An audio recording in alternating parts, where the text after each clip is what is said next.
AT&T ThreatTraq for February 25th, 2014. This program provides network security highlights, discussion, and countermeasures for cyber threats. Today I'm joined by John Markley, Jim Clausing, and John Hogoboom. I'm Brian Rexroad, and Jim, let's go to you first. There's been a little hubbub about a little vulnerability associated with Apple devices, and fill us in. Yeah, Brian, this has actually gotten a lot of attention here since about last Friday. On Friday, Apple published a security advisory and some updates for iOS 6 for iPhone 3GSs and older iPod Touches, and iOS 7 for newer iPhones, newer iPod Touches, iPads, and also for Apple TVs, second generation and newer. And then just today they published an update for Mac OS 10, Mavericks 10.9.2. The issue was an extra go-to had slipped into the source code that was causing bypass of some checks. And the big problem was that it would, in certain circumstances, bypass the validation of SSL or TLS certificates. It made it much easier for folks to do man-in-the-middle attacks and be able to intercept SSL and TLS encrypted traffic. As I said, it affected the older iPhones, iPod Touches, iPads, and the Apple TVs.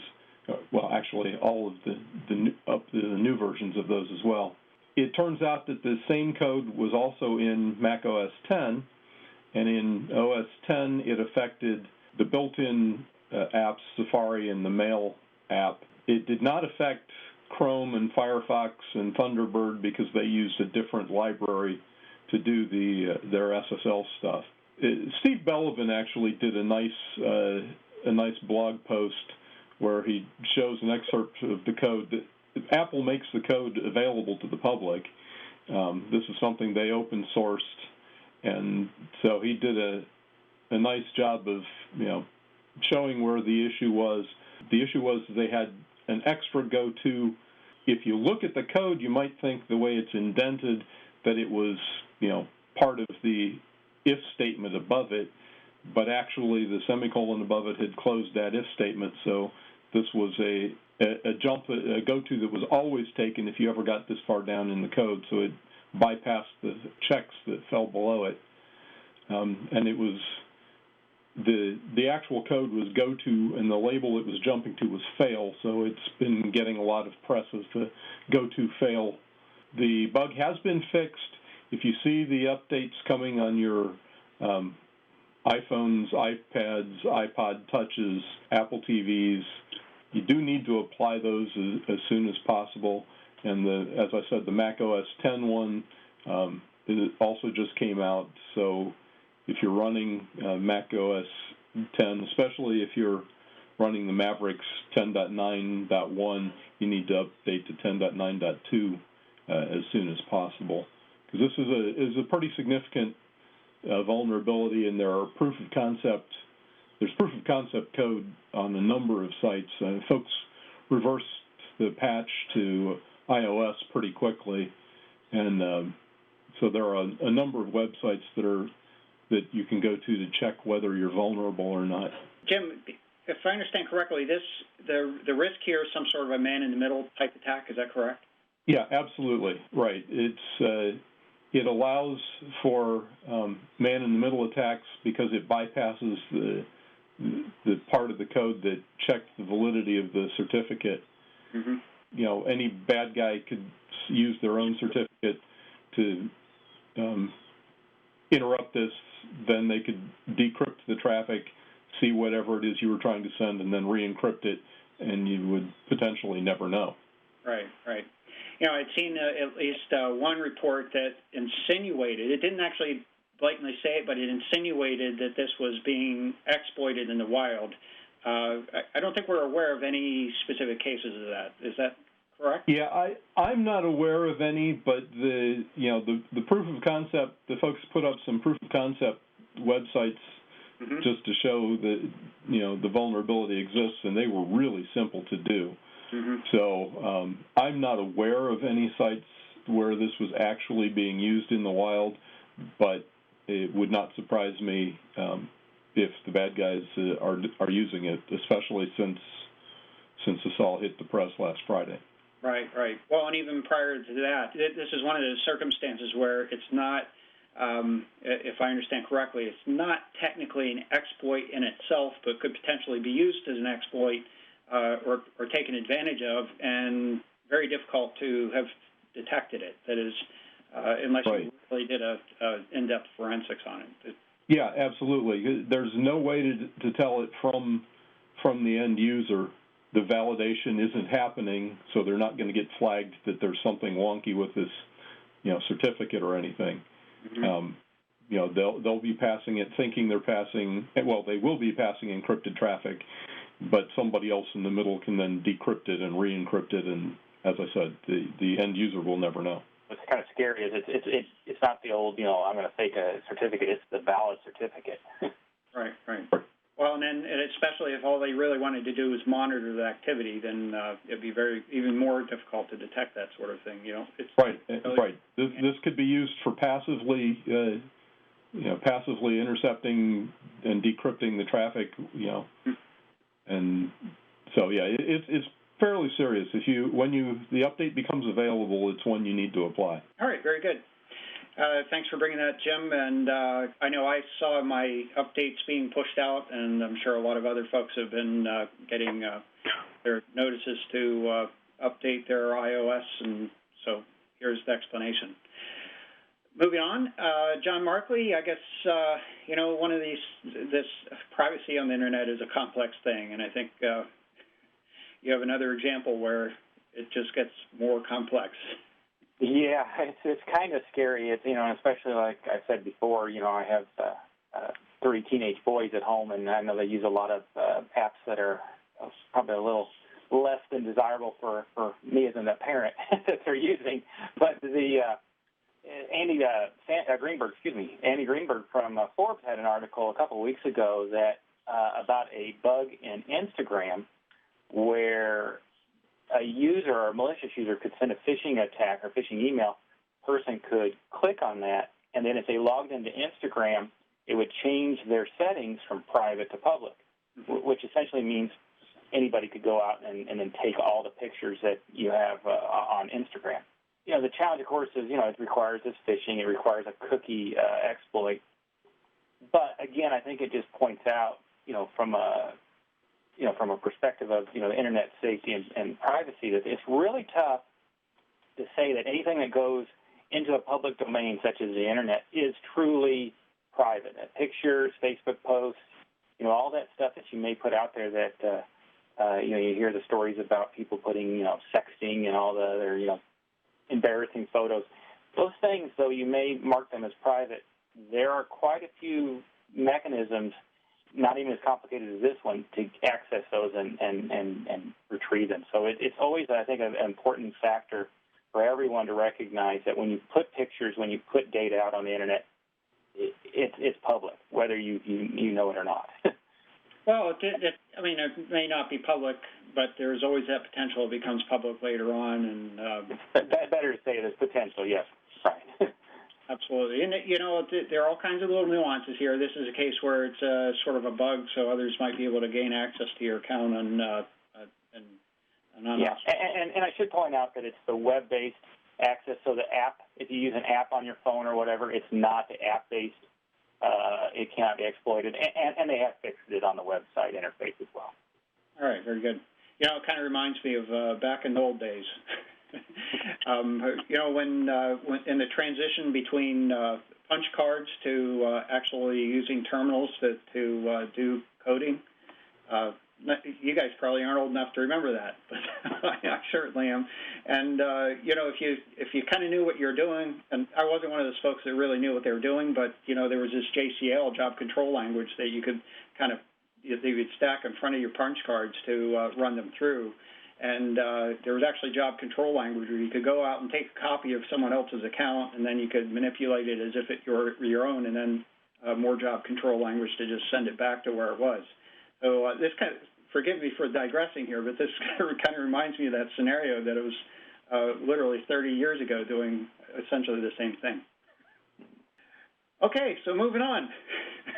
So I guess we always are entertained by the statistics that come out of some of these security reports. So, John, what does McAfee have to say this quarter? McAfee did issue a new report on mobile security consumer trends. Of course, they're starting to rebrand everything as Intel Security. That's the McAfee name is slowly getting migrated out, so you be prepared, I think, to start seeing Intel Security more and more. Mm-hmm. But they produced this thing on safety and how mobile apps are, I think the word they use a lot is invading privacy, invading your safety. And they do an analysis of what kind of data just a normal, everyday app would gather. And, they're saying that, 82% of most apps gathering something that you may not necessarily want released. Device ID, who's your carrier. Over 59% were tracking last known location. Just the apps. These are just normal, everyday apps are doing that. And some of them even continuously track location. So there's a lot of great statistics that McAfee did produce on what apps are gathering about your usage in the environment. I do recommend that everybody take a gander at this report, because it's kind of scary, when you think about all, legitimate apps that are, taking the information that we consider very private, your location, your device ID, and they have that. Now, do they use it? Do they send it somewhere? That's probably anybody's call. But, it is something to recognize that, games and tools and all these things are accessing the data that, we hold most dear, on that phone. Mm-hmm. Yeah, very good. I'm scanning through the report as we speak here, and it does look like actually a very informative report. And I think the summary of this, at least the way I would interpret it, is there is no free lunch. We've talked about this before, and I think this is a very good statistical study on exactly that topic, that anytime these apps are installed on a device, there are an awful lot of, at least low-cost apps, if not free apps, that are out there. And I think, probably most of the folks that we're talking with here are fundamentally aware of that, but I think it's very important to share that information with friends, neighbors, and kids, especially because there's sort of the impression that there are a lot of free things out there, but ultimately there's some method to monetize that app that's being provided, and it may involve using information about you to do things. And it may be entirely innocuous in the end, but it's one of the things you'll want to be sensitive to. And ads, I think, are the biggest issue too. Is these apps, like you said, are free, but they're selling advertising space, and that ad may turn around and take that information and send it to who knows where. So you just don't know. No free lunch. And sometimes you don't even really need an app. I think we probably talked about this before, and this kind of goes back maybe to your Instagram privacy disclosure in a little bit of a way, but not necessarily. A lot of devices, mobile devices, when you take a picture, in the EXIF data that's inside the picture is your location, and then people post those to Facebook. And I can't tell you how many images there are on Facebook, whereas if you just looked at the EXIF data inside with a special tool, you'd be able to find out exactly where that picture was taken.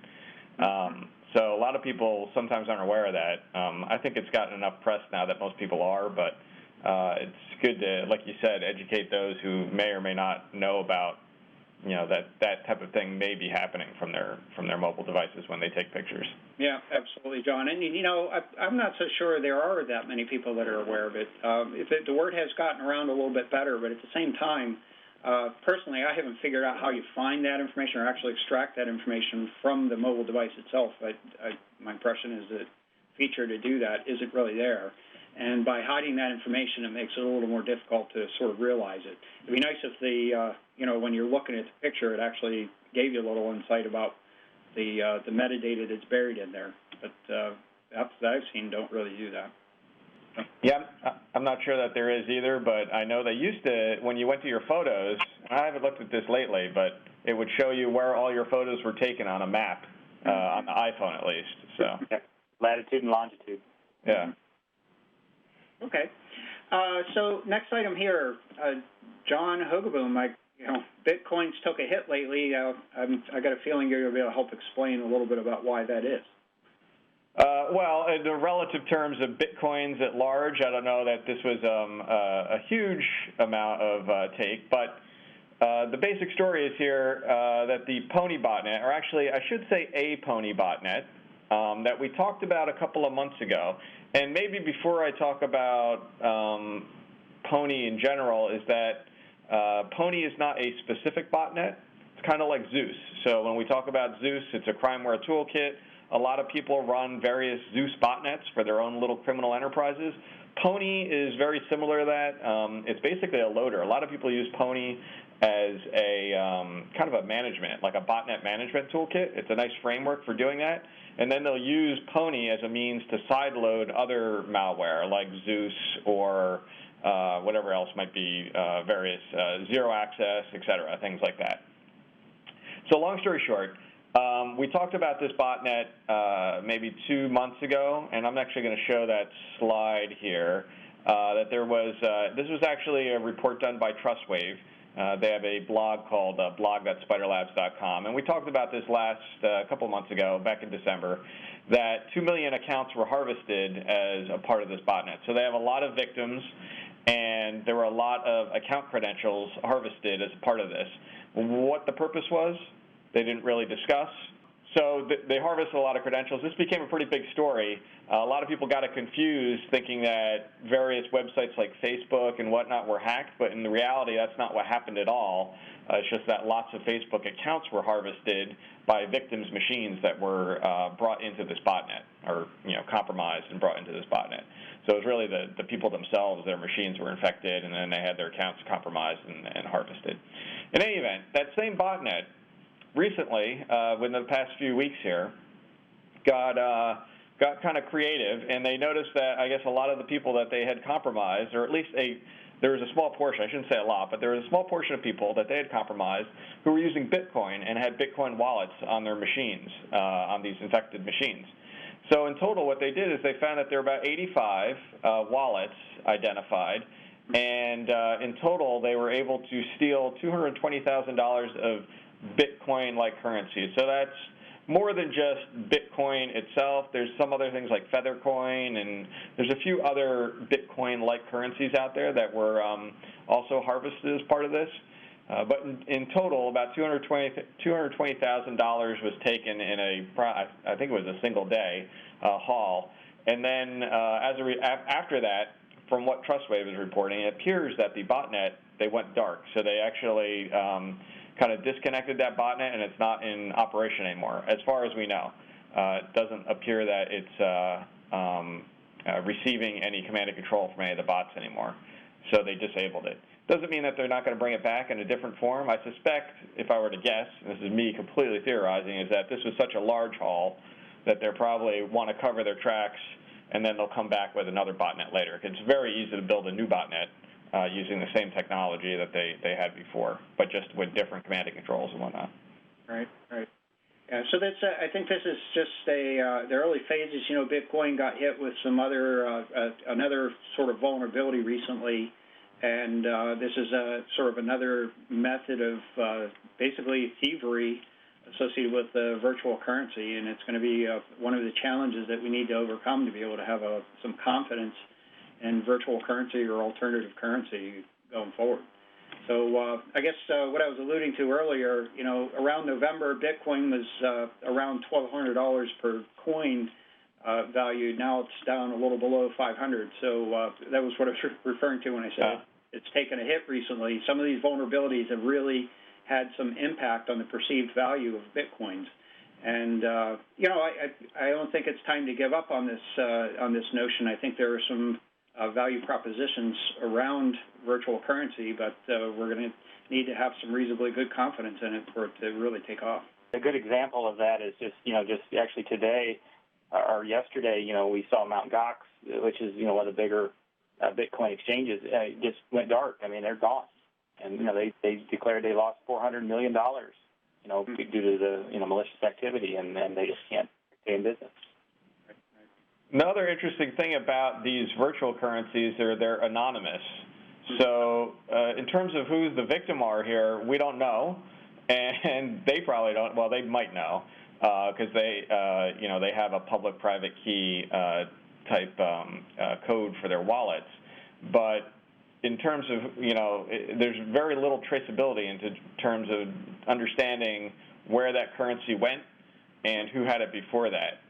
What they are doing, TrustWave actually has up on their site, you can go up there and you could put your public key in, and it will tell you if your Bitcoin had been stolen as part of this attack. So that they can do that, but there's no, there's no direct association with these currencies to who might have had it just prior there. So you would have to take the action to go check to see whether or not any of your Bitcoin was stolen as part of this attack. All right, thank you, John. Very insightful.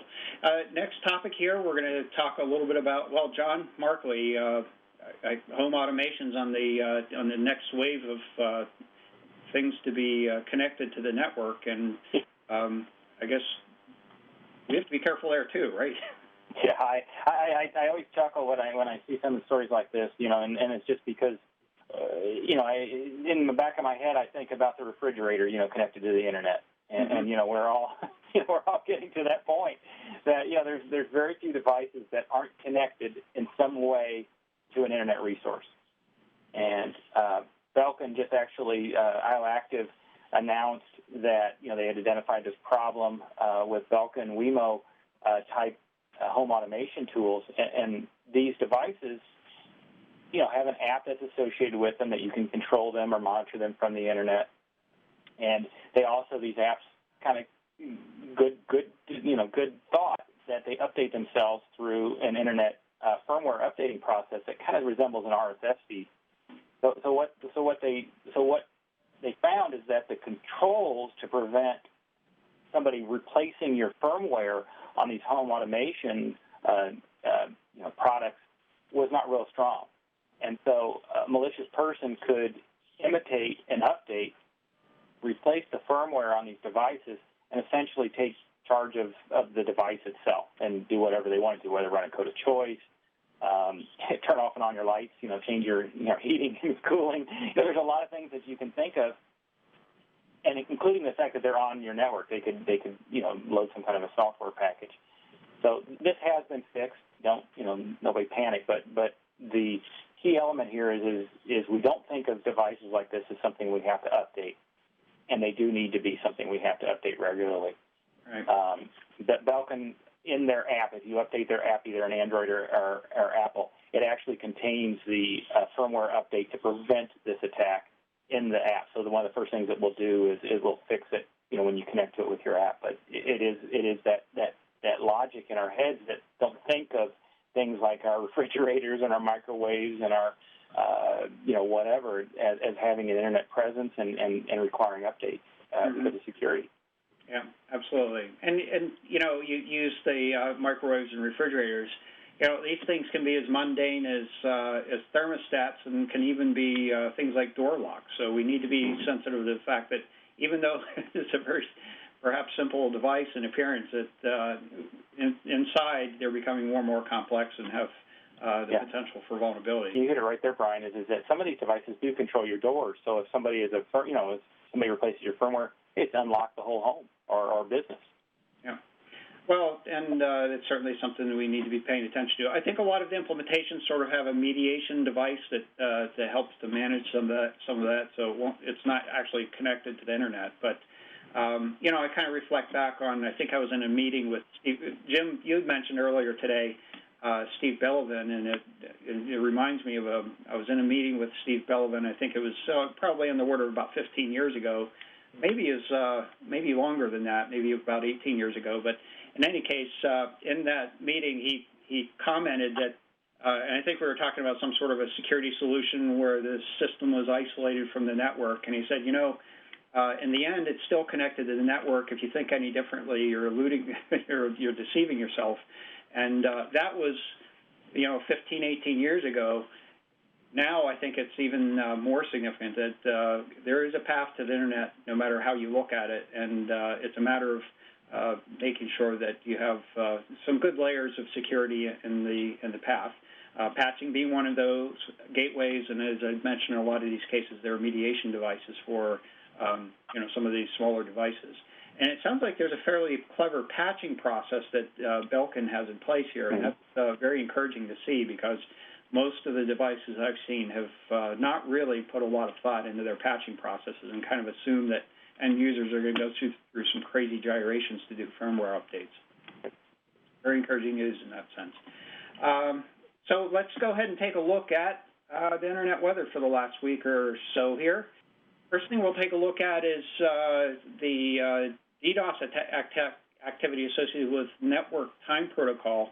I think this has been reported on a number of times already, but John Hogoboom probably has some additional insight into what's going on. The thing I wanted to sort of point out is clearly there has been a lot of activity. This basically showing a graph that shows basically bits or bytes of activity on the network associated with the network time protocol, specifically source port 123 UDP, basically implying or showing activity that's sourcing or coming from network NTP servers. And I think a couple of really important observations here is, first of all, the attack, while there have been attacks reported in the media here and there, the fact is the attack activity is occurring continuously. There is not any break in the attack activity. What's happening is the targets are varying over time, and some of them make it into the media and some of them don't. I think this is actually very indicative or exemplary of the fact that denial of service attacks have become a commercial service. It's an underground commercial service or sort of a gray market commercial service. You can Google on internet, just do a search and look for stressors is one of the names that they use. They're intended or conveyed as basically a test mechanism to test your own things against their resilience to denial of service attacks. But I think the fact of the matter is they get used for quite a bit of other things. There are also other underground services. So that's one of the points that I wanted to share with you. Secondly is one of the sort of our observations. You can see the obvious huge amount of activity that started around the end of December, but I think we reported this, the emergence of this activity way back in November 18th, which is actually left of this graph here. It's somewhere back over here, which would be about November 18th, where we saw early spikes of activity. It looked like testing activity, some small attacks, and what they had found is that monlist command was sort of a discovery that provides a lot of amplification capability.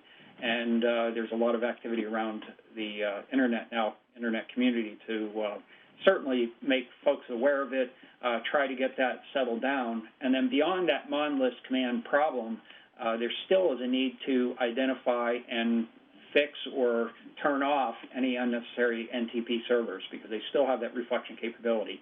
And in fact, there are quite a number of devices that appear to be enabled to respond to network time protocol requests that really don't need that capability and probably aren't even providing good time as a source of time. So that would be one of the things that I think is as a general trend, devices really need to be tested better for their security attributes. Yeah, I'll just chime in, Brian. You're right. Obviously, from this picture here, the attacks are still ongoing. A lot of them are gaming related, which makes me think it's probably being initiated via these stressor services, these gray/black market websites that will engage in NTP reflection attacks or other types of DDoS attacks as well in proxy for you. And I guess my one comment would be is that even though, we had reported some attacks starting prior to the left of this chart here, I'm longing for the days where we're looking at this, very low noise threshold, which is normal traffic for the most part, at the very left of this chart here. And that's probably, we're not showing scale here, but it's probably less than 500 megabits or something like that. And what we're seeing is huge orders of magnitude greater than that in general. So hopefully someday, once everybody gets their NTP servers or these other devices that they don't know are hosting an NTP service fixed and patched, it'll make this possibility as a reflection point for DDoS activity go away, which would be a nice thing to see. All right, moving on here. This is a topic that John had talked about last week here. This is scan sources on port 5000 TCP. Certainly the scan activity itself, the scan probes is up as well. Most likely what this is pursuing is universal plug and play. Port 5000 is used for that. It's actually registered to another application that I think is significantly less popular. The significance here, and I think this is right along the themes of what John Markley was talking about here, there seems to be a significant, I'll call it resurgence of interest in identifying things that are connected to the Internet that potentially could be exploited. There was actually an article in mid-January that Proofpoint had published that was talking about a botnet of an Internet of Things. I think they were referring to refrigerators. It turned out that wasn't quite necessarily the case, or at least there were some few folks that disputed that it was actually an Internet of Things, but there's no question about it.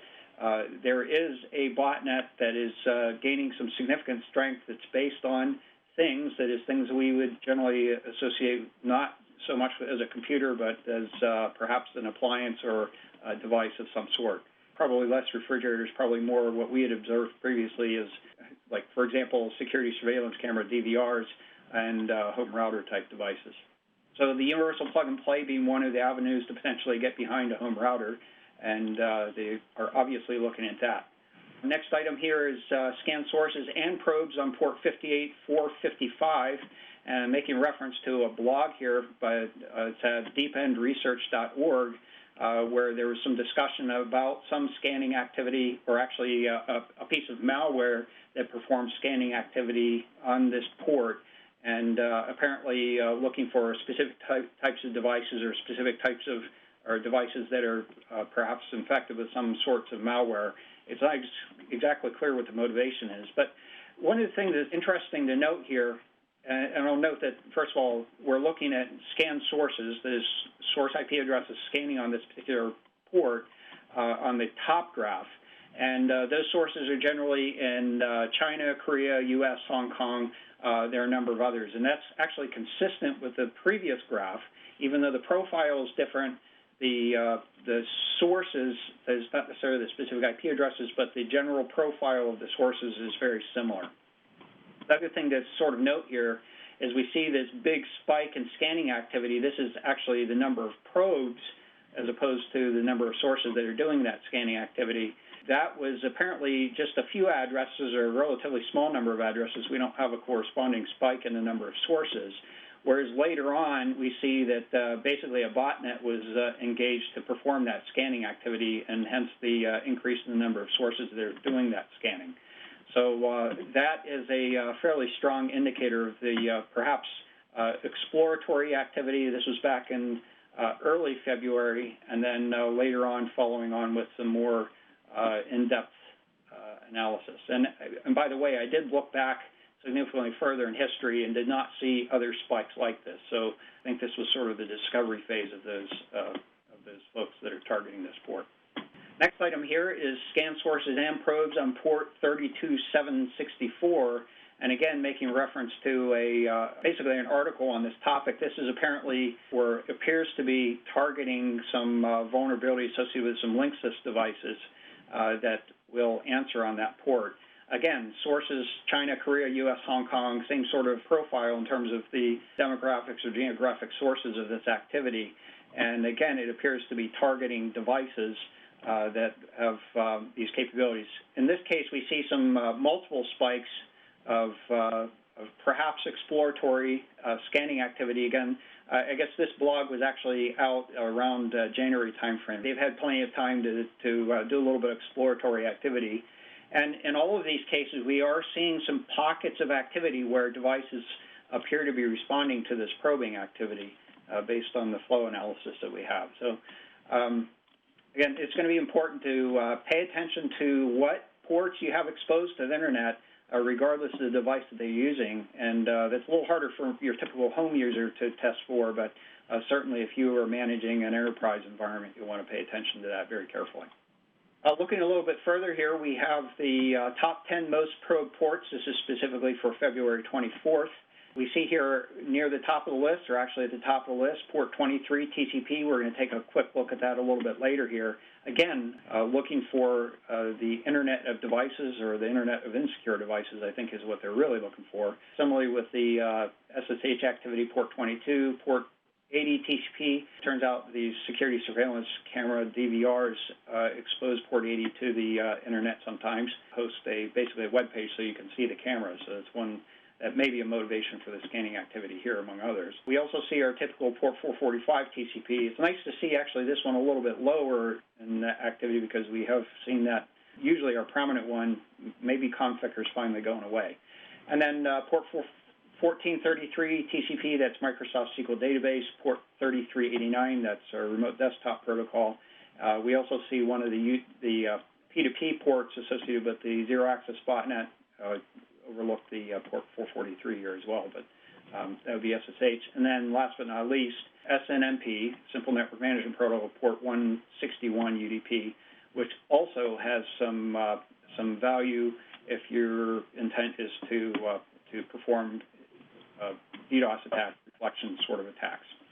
Okay, so looking at our last view here, as I'd mentioned, we wanted to take a little closer look at port 23 TCP, and this is actually going back 90 days in activity because I wanted to be able to show you the clear upward trend and the amount of activity. And this is, again, looking at the number of sources, actually, strike that, correction, this is actually the number of probes that are taking place on port 23 TCP.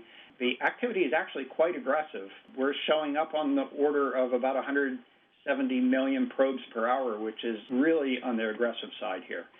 You can see some real significant jumps in activity, and it trails off. In fact, you can see sort of a decay activity in a couple of these cases.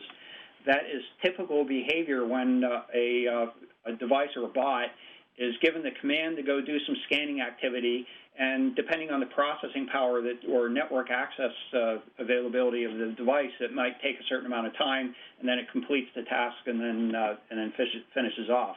So it's typical to see this sort of decay in that activity as the commands are finished, and then a renewal of the command is given by the botnet operator, and it does the same routine. The sort of general upward trend is an indicator that this botnet is getting stronger and stronger as they go about probing on a variety of ports, looking for vulnerabilities or vulnerable devices, and most likely exploiting those.